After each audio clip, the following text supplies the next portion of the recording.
Hello dear friends, मैं यशवंत स्वागत करता हूं आप लोगों का अपने यूट्यूब चैनल नॉलेज बुक में। आज हम लोग जो टॉपिक पढ़ने वाले हैं वो बहुत ही मज़ेदार होने वाला है, क्योंकि आज हम लोग बाइसिंग सीखने वाले हैं पीएन जंक्शन की या फिर डायोड की। ठीक है, पीएन जंक्शन डायोड की आज हम लोग बाइसिंग सीखने वाले हैं। बहुत सारे स्टूडेंट का कन्फ्यूजन रहता है कि आखिर इनकी बाइसिंग क्या होती है और बाइसिंग हम लोग करते कैसे हैं, यानी किस टर्मिनल को किसके साथ जोड़ा जाता है, किस टर्मिनल को किसके साथ जोड़ा जाता है। बहुत कन्फ्यूजन रहता है दिमाग में। तो आई होप आज ये कन्फ्यूजन आपका दूर होने वाला है। तो बने रहिए हमारे साथ हमारे वीडियो में। तो आज हम लोग डिस्कस करेंगे बाइसिंग ऑफ डायोड के बारे में। उसमें देखेंगे फॉरवर्ड बाइसिंग क्या होती है, फिर ट्रू कनेक्शन के बारे में समझने की कोशिश करेंगे कि ट्रू कनेक्शन कहते किसे हैं, फिर रिवर्स बाइसिंग को, है ना, कि रिवर्स बाइसिंग क्या होती है, उसके बाद फॉल्स कनेक्शन क्या होते हैं, उसके बाद कटिंग वोल्टेज क्या होती है, ब्रेकडाउन वोल्टेज क्या होती है ना, डिप्लीशन लेयर को कैसे बढ़ाया जाता है, कैसे घटाया जाता है, करंट को कैसे फ्लो करवाया जाता है। फिर सर्किट डायग्राम के बारे में हम लोग पढ़ेंगे और सर्किट डायग्राम को पढ़ने के बाद हम लोग एक प्रैक्टिकल भी करेंगे।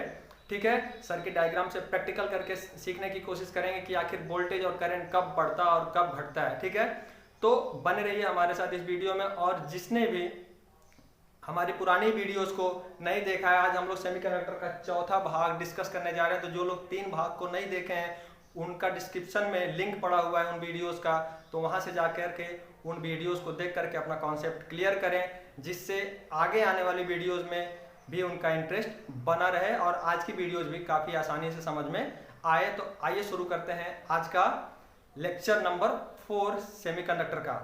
और जो भी नए लोग हैं हमारे चैनल पे, मैं उनसे रिक्वेस्ट करूंगा कि वो मेरे चैनल को सब्सक्राइब करें, लाइक करें और अपने दोस्तों के साथ शेयर भी करें। ठीक है, देखिए, तो पहले हम लोग समझने की कोशिश करते हैं कि बाइसिंग ऑफ डायोड क्या होती है। तो बाइसिंग ऑफ डायोड समझने के लिए हमको एक ब्लॉक डायग्राम बनाना पड़ेगा। ठीक है, ब्लॉक डायग्राम। ठीक है, ब्लॉक डायग्राम कुछ इस प्रकार से बनेगा। आप लोगों ने प्रीवियस वीडियो में ये सारी चीजें देखी हुई हैं। ये आपका ए इलेक्ट्रिक फील्ड का एरिया है, ये आपका जंक्शन है।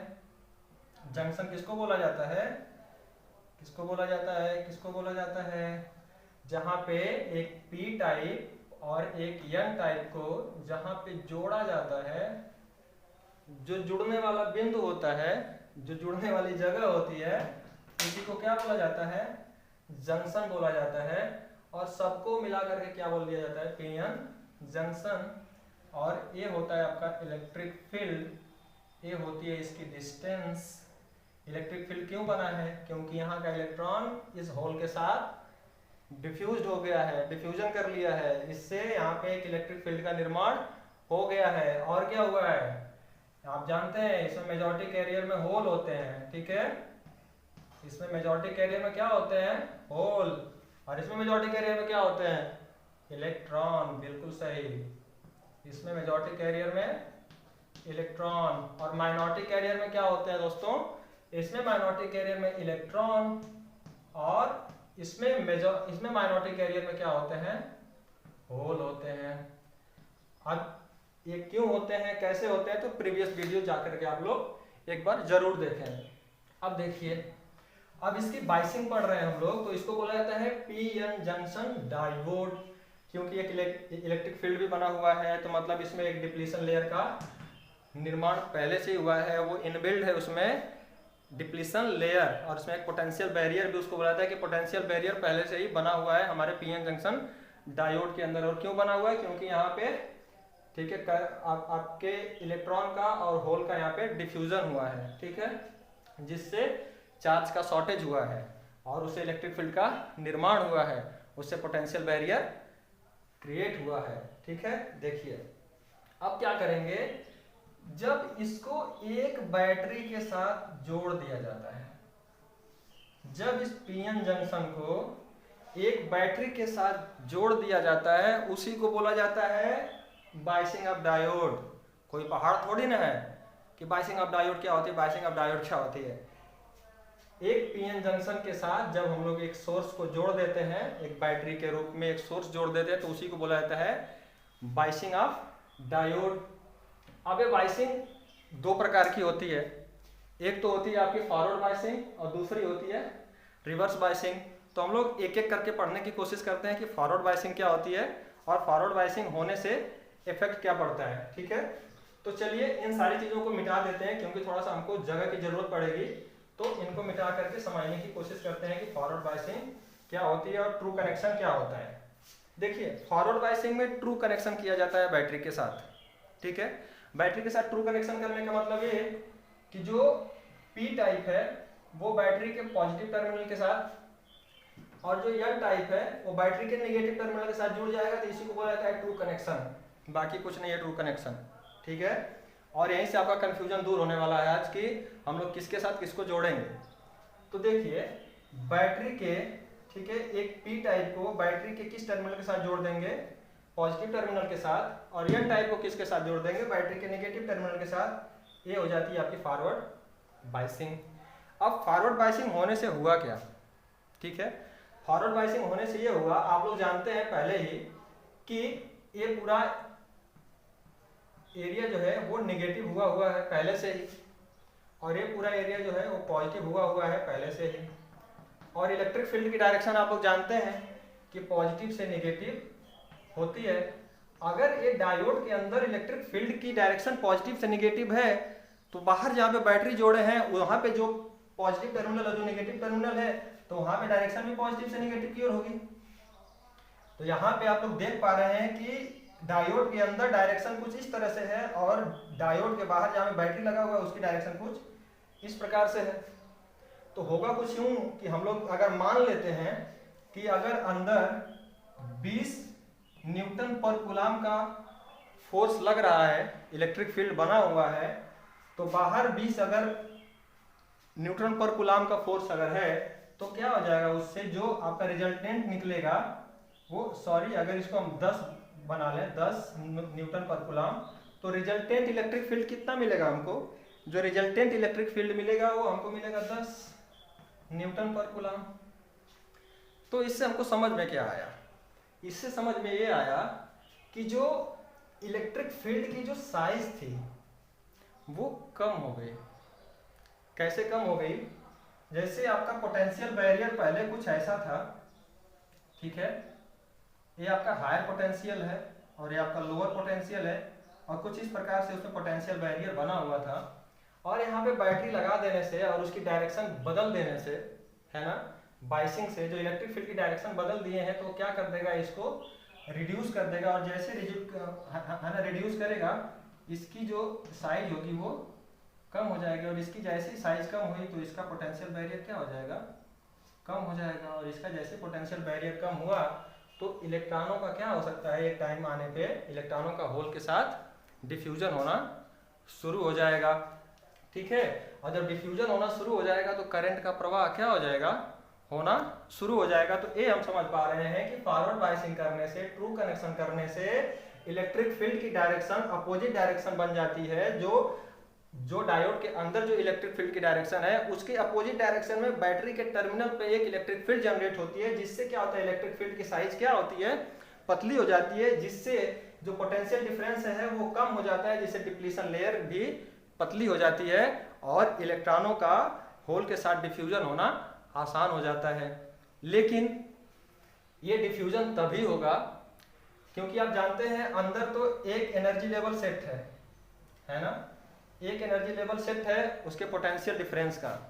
जब तक हम उसके एनर्जी लेवल से ऊपर का एनर्जी लेवल यहाँ से नहीं प्रोवाइड करेंगे तब तक इलेक्ट्रॉन होल के साथ डिफ्यूज नहीं करेगा। ठीक है, इस बात को ध्यान में रखिएगा। तो बैटरी को इसके डिप्लीशन लेयर को पतला करने के लिए ही लगाते हैं। अब इसको चलिए हम लोग सर्किट डायग्राम से समझने की कोशिश करते हैं कि क्या होता है। सर्किट डायग्राम हम लोग यहीं पे बना लेते हैं। ठीक है, देखिए, आई होप ये कॉन्सेप्ट आपको समझ में आया होगा। ठीक है, फॉरवर्ड बायसिंग का और ट्रू कनेक्शन का। अभी हम लोग सर्किट डायग्राम से समझने की कोशिश करते हैं कि होता क्या। देखिए, पहले तो हम लोग बनाते हैं एक डायोड। ठीक है, ये है आपका सर्किट डायग्राम, बनाते हैं डायोड बन गया। आप जानते हैं कि ये होता है इसका एन टाइप और ये होता है पी टाइप, ये होता है एनोड और ये होता है कैथोड। और आगे चल करके यहीं पे हम लोग इसके पैरेलल में, इसको मिटा देते हैं, इसके पैरेलल में, डायोड के पैरेलल में एक वोल्ट मीटर लगाते हैं। अब बताइए कि वोल्ट मीटर पैरेलल में क्यों लगाए हैं? क्योंकि आप लोग जानते हैं कि वोल्टेज पैरेलल में क्या होता है, सेम होता है, जिससे रीडिंग लेना आसान हो जाएगा। और इसके सीरीज में, डायोड की सीरीज में क्या लगा देंगे, एमीटर लगा देंगे। क्यों लगा देंगे? क्योंकि एमीटर सीरीज में, जो सीरीज में करंट होती है वो सेम होती है, इसलिए उसकी रीडिंग लेना आसान हो जाएगा। और यहीं पे एक रिहोस्टेट लगा देते हैं, ठीक है, एक वेरिएबल रेजिस्टेंस, और इसके पॉजिटिव टर्मिनल को इसके साथ जोड़ देंगे और यहाँ पे ला करके एक बैटरी ऐड कर देंगे। और आप जानते हो कि ये पॉजिटिव जो सिरा है वो बैटरी के पॉजिटिव के साथ, और जो यन टाइप है वो बैटरी के निगेटिव सिरे के साथ जुड़ जाएगा। ये होगी फॉरवर्ड बायसिंग। और करंट की डायरेक्शन क्या होगी, कुछ इस प्रकार की होगी। क्योंकि इलेक्ट्रिक फील्ड की डायरेक्शन क्या है, पॉजिटिव टू नेगेटिव, इसलिए करंट की डायरेक्शन क्या होगी, नेगेटिव टू पॉजिटिव। इसमें कंफ्यूज मत होइएगा, ठीक है। और ये हो गया करंट की डायरेक्शन, ये IF हो गई, यहाँ भी IF आएगी, ठीक है। ये आपका हो जाएगा यहाँ से VF हो जाएगा यानी फॉरवर्ड वोल्टेज, और यहाँ पे हो जाएगा IF फॉरवर्ड करंट। अब देखिए इसको करने के बाद अब होगा क्या, इसको समझने के लिए एक हम लोग टेबल बना लेते हैं, ठीक है। टेबल बना लेने से बहुत आसानी से समझ में आएगा और इसका हम लोग प्रैक्टिकल भी कर लेंगे, ठीक है। जब आप लोग लैब में जाते हैं तो एक टेबल बनाते हैं ना, है ना, तो टेबल में हमको क्या देखना है, वोल्टेज और करंट को देखना है कि क्या होगा। जैसे जैसे यहाँ से वोल्टेज बढ़ाएंगे, सपोज कीजिए कि यहाँ हमने 0 वोल्ट बढ़ाया तो हमको 0 एम्पियर करंट मिली। जैसे हमने 1 वोल्ट किया तब भी 0 मिली, 2 वोल्ट किया तब भी 0 मिली, 3 वोल्ट किया तो 1 मिली एम्पियर की मिली, 2 अगर 4 किया तो 2 मिली एम्पियर की मिली, और 5 किया तो 3 मिली एम्पियर की मिली। अब इससे क्या होगा, इससे यह पता लगा, जैसे अगर ये हम लोग एक ग्राफ प्लॉट करें तो ये आपका है VF और ये आपका है IF, 1 2 3 4 5, 1 2 3 4 5, ठीक है। ये आपका 0 है। अगर यहाँ से हम लोग 1 पे लेके जाते हैं वोल्टेज को तब भी करंट हमको नहीं मिल रहा है, 0 है। 2 पे लेके जा रहे हैं तब भी करंट 0 है। 3 पे लेके जा रहे हैं तो मिल रही है, ठीक है। 1 एम्पियर की करंट, 1 मिली एम्पियर की करंट हमको मिल रही है। 2 पे लेके जा रहे हैं तब भी मिल रही है, 3 पे लेके जा रहे हैं तो और मिल रही है, 4 पे लेके जा रहे हैं तो और मिल रही है, 5 पे लेके जा रहे हैं तो और मिल रही है, ठीक है। अभी उतना ऊपर नहीं जाएंगे, मतलब हम ज्यादा ऊपर चलेंगे, मतलब इसी के रिस्पेक्ट में आगे बढ़ेंगे, ठीक है। अब क्या देखा आप लोगों ने, 0 पे नहीं थी, 1 पे नहीं थी, 2 पे नहीं थी, लेकिन 3 पे हमको करंट मिलना शुरू हो गई। क्यों शुरू हो गई और यहाँ पे क्यों नहीं मिल रही थी? इसलिए नहीं मिल रही थी कि 3 वोल्टेज का इसके अंदर पहले से ही इनबिल्ट था। इसकी एनर्जी थी कि हमको 3 वोल्ट तक मिलेगा तो हम इलेक्ट्रॉन को नहीं जाने देंगे, ठीक है, होल के साथ नहीं डिफ्यूज करने देंगे। लेकिन जैसे ही हमने यहाँ से उसका वोल्टेज बढ़ाया, उसकी एनर्जी लेवल से ज्यादा एनर्जी देने की कोशिश की, वैसे ही इनका इलेक्ट्रॉन का होल के साथ डिफ्यूजन शुरू हो गया और करंट बहना शुरू हो गई। और जैसे जैसे यहाँ से वोल्टेज को बढ़ाते गए और करंट क्या करती गई, बढ़ती चली गई, बढ़ती चली गई, बढ़ती चली गई, ठीक है। अब देखिए ये जहां से वोल्टेज बढ़ना शुरू कर दिया, ठीक है, आपकी करंट बहना शुरू हो गई, एक जो करंट बहना शुरू हो गई है, इसी को बोला जाता है कटिंग वोल्टेज। क्या बोला जाता है? Cutting voltage. और इसको हम लोग थ्रेशोल्ड वोल्टेज भी बोलते हैं, कहीं पे इसको नी वोल्टेज भी बोला जाता है, तो नाम से कंफ्यूज मत होइएगा। कटिंग वोल्टेज, थ्रेशोल्ड वोल्टेज और नी वोल्टेज तीनों एक ही के नाम है। मतलब जहां से करंट मिलना शुरू हो जाए, फॉरवर्ड बायसिंग में जहां से करंट मिलना शुरू हो जाए उसी को बोला जाता है कटिंग वोल्टेज या नी वोल्टेज या थ्रेशोल्ड वोल्टेज। तो आई होप आप लोगों को एक कॉन्सेप्ट समझ में आया होगा कि बायसिंग क्या होती है, फॉरवर्ड बायसिंग क्या होती है, थ्रू कनेक्शन क्या होता है, और इसका ब्लॉक डायग्राम क्या होता है, इलेक्ट्रिक फील्ड क्या होती है, और इलेक्ट्रिक फील्ड कैसे कम की जाती है, डिप्लीशन लेयर कैसे कम की जाती है, इसका टेबल कैसे ड्रॉ किया जाता है ना, इसका सर्किट डायग्राम जो होता है वो कैसे प्लॉट किया जाता है, और इसमें वोल्टमीटर कैसे लगाया जाता है और एमीटर कैसे लगाया जाता है, ठीक है। तो आइए अब हम लोग बात करते हैं रिवर्स बायसिंग पे, ठीक है। अगर इसका स्नैपशॉट लेना है तो आप लोग ले सकते हैं, ठीक है। अब हम लोग बात करते हैं रिवर्स बाइसिंग के ऊपर। ठीक है, इसको रहने देते हैं, इसको मिटा देते हैं, इसको मिटा देते हैं, और ये तो कुछ ज्यादा मिट गया है ना, लेकिन इसका काम अभी थोड़ी देर बाद लगेगा। ठीक है, बना दिया गया। अभी चलो इसको बराबर रखते हैं ना, क्योंकि हमने अभी कनेक्शन नहीं किया है, कनेक्शन बाद में करेंगे। अभी इसको बराबर रखना है तो झगड़ा करने लगेंगे सब। ठीक है, अब देखो, जब रिवर्स बाइसिंग करेंगे तो बाकी कुछ नहीं करेंगे भाई, इसी को चेंज कर देंगे, क्योंकि अभी ये पॉजिटिव पॉजिटिव के साथ, अभी P जो है पॉजिटिव के साथ, N जो है नेगेटिव के साथ जुड़ा हुआ था। अब P को क्या करेंगे, नेगेटिव के साथ जोड़ देंगे, और N को पॉजिटिव के साथ जोड़ देंगे, और इसका फॉल्स कनेक्शन कर देंगे। अभी तो हम लोग ट्रू कनेक्शन किए थे ना, ट्रू कनेक्शन किए थे, अभी हम लोग फॉल्स कनेक्शन करेंगे। मतलब P के साथ क्या करेंगे, नेगेटिव को, और N के साथ क्या करेंगे, पॉजिटिव को जोड़ेंगे। और हम लोग पढ़ क्या रहे हैं, ठीक है, रिवर्स बाइसिंग। क्या पढ़ रहे हैं, रिवर्स बाइसिंग, और इसमें क्या पढ़ रहे हैं, फॉल्स कनेक्शन, फॉल्स कनेक्शन जो भी हो। ठीक है, P को माइनस के साथ, N को प्लस के साथ जोड़ देंगे। अब देखिए क्या होगा, अगर आपका फॉरवर्ड बाइस क्लियर है तो रिवर्स बाइस को समझने में कोई ज्यादा परेशानी आपको नहीं होगी। देखिए क्या, ये इलेक्ट्रिक फील्ड की डायरेक्शन की किधर है, कुछ इस प्रकार से है। तो अगर हमने यहाँ पे रिवर्स कनेक्शन किया है तो इलेक्ट्रिक फील्ड की डायरेक्शन किधर होगी, पॉजिटिव टू नेगेटिव। फॉरवर्ड बाइस में हमने देखा था कि 20 में से 10 माइनस हो जा रहा था, और 10 न्यूटन पर कूलम का फोर्स यहाँ पे हमको मिल रहा था। अब क्या होगा, अब तो ये जुड़ जाएगा ना, अब तो ये जुड़ करके क्या कर देगा, इसको 3 न्यूटन पर कूलम कर देगा। और जब ये कर देगा तो अब इसको घटाने के बजाय क्या करेगा, इसको बढ़ा देगा। और जैसे इसकी साइज बढ़ जाएगी तब तो दिक्कत पैदा हो गई, तब तो और नहीं होगा, अब और करंट नहीं बहेगी। लो ठीक है, पहले ही क्या डिप्लेशन लेयर उसमें कम थी, जो ये भी आ गए। अब ये इलेक्ट्रिक फील्ड के बढ़ जाने की वजह से अब करंट तो और फ्लो नहीं करेगी। लेकिन कभी कभी ये क्वेश्चन आता है, ठीक है, कि रिवर्स बाइसिंग करने के बाद, ठीक है, बिना ज्यादा वोल्टेज बढ़ाए हमको माइक्रो एम्पियर में करंट कहां से मिलती है। ठीक है, तो आप लोग अगर इस ब्लॉक डायग्राम को ध्यान से देखेंगे तो आप लोग खुद समझ जाएंगे कि वो माइक्रो एम्पियर की करंट कहां से मिलती है।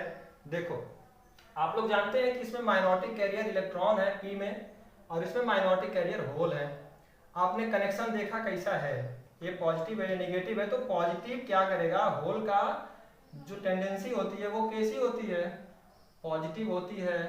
तो पॉजिटिव पॉजिटिव को क्या करेगा, रिपल करेगा। ये नेगेटिव नेगेटिव को क्या करेगा, रिपल करेगा। तो कुछ तो डिफ्यूजन होगा इनका, होल और इलेक्ट्रॉन का, होगा कि नहीं होगा। तो वही जो डिफ्यूजन होता है कम मात्रा में, वहीं से माइक्रो एम्पियर की जो करंट होती है वो बहती है, लेकिन उसको निग्लेजिबल माना जाता है, उसका कोई अस्तित्व नहीं होता है, लेकिन बहती है। माइक्रो एम्पियर में ही सही, लेकिन बहती है। तो क्यों बहती है, वो माइनॉरिटी चार्ज कैरियर के कारण बहती है। और वही जो करंट बहती है उनको हम लोग रिवर्स करंट बोलते हैं।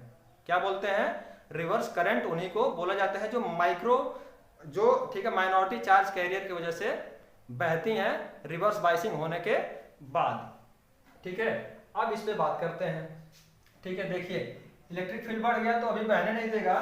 अब ऐसा कनेक्शन इसका क्या कर देंगे, चेंज कर देंगे, इसको माइनस के साथ और इसको प्लस के साथ। चीजें कंफर्म है ना। और यहाँ पे हो जाएगा आपका VR, और ये आपका हो जाएगा IR, क्योंकि अब रिवर्स वोल्टेज जाएगा और यहाँ से रिवर्स करंट। ग्राफ और हम लोग टेबल बनाते हैं। देखो टेबल में क्या होगा, जैसा हमने जीरो वोल्टेज इसको दिया यहाँ से, ठीक है, यहाँ से जीरो वोल्टेज दिया, जीरो वोल्टेज दिया, जीरो वोल्टेज दिया, तो यहाँ पे 0 एम्पियर की करंट, 0 मिली एम्पियर की करंट या 0 एम्पियर करंट। जैसे हमने 1 वोल्ट दिया वैसे यहाँ पे 1 माइक्रो एम्पियर की करंट फ्लो करने लगी। देखो अब 1 माइक्रो एम्पियर क्यों फ्लो करेगी, क्योंकि इसमें माइनॉरिटी चार्ज कैरियर हैं, वो एक दूसरे के साथ डिफ्यूज हो रहे हैं।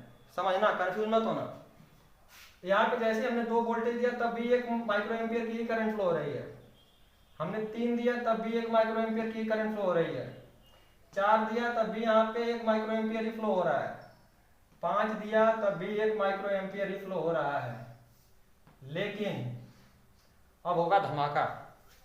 धमाका कैसे होगा कि जैसे ही यहाँ पे 6 वोल्ट देंगे, ठीक है, वैसे ही ये 10 milliampere, 20 milliampere, 30 milliampere इतने अमाउंट में करंट क्या कर जाती है, धड़ाम से बढ़ जाती है।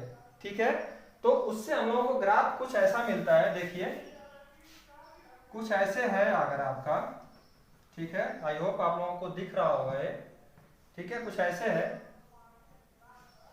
ठीक है। देखिए ये आपका है VR, ये आपका है, सॉरी, ये आपका है IR और ये आपका है VR। ये आपका 0 है, 1 2 3 4 5, 1 2 3 4 5 6 और 6, ठीक है। ये 10 मिली एम्पियर भी कर सकते हैं इसी पे, या 20 मिली एम्पियर भी कर दीजिए, ठीक है। आई होप ये अगर आपको दिखाई नहीं दे रहा है तो मैं क्या करूं, इसको हटा करके यहाँ बनाऊं क्या, ठीक है, बनाता हूं यहाँ पे। ये शायद आपको समझ में आ गया होगा, तो इसको आप लोग देख लीजिए, कनेक्शन कुछ इसी प्रकार से होगा, ठीक है। तो इसको मिला करके यहाँ पे थोड़ा इसको सही से बनाने की कोशिश करते हैं।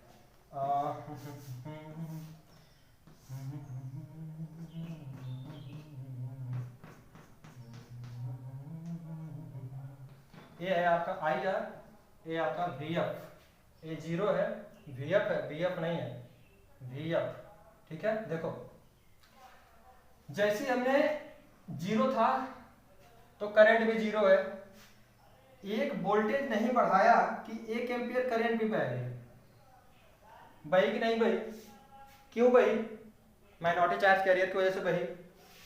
2 वोल्ट बढ़ाया तब भी 1, 3 बढ़ाया तब भी 1, 4 बढ़ाया तब भी 1, 5 बढ़ाया तब भी 1, लेकिन जैसे ही 6 बढ़ाया धड़ाम से हमारी करंट क्या करेगी, बढ़ जाएगी, ठीक है, धड़ाम से करंट बढ़ जाएगी।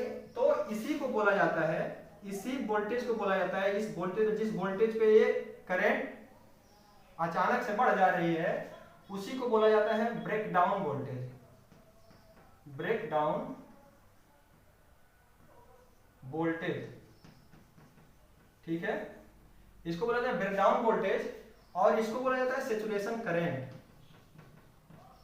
Saturation current,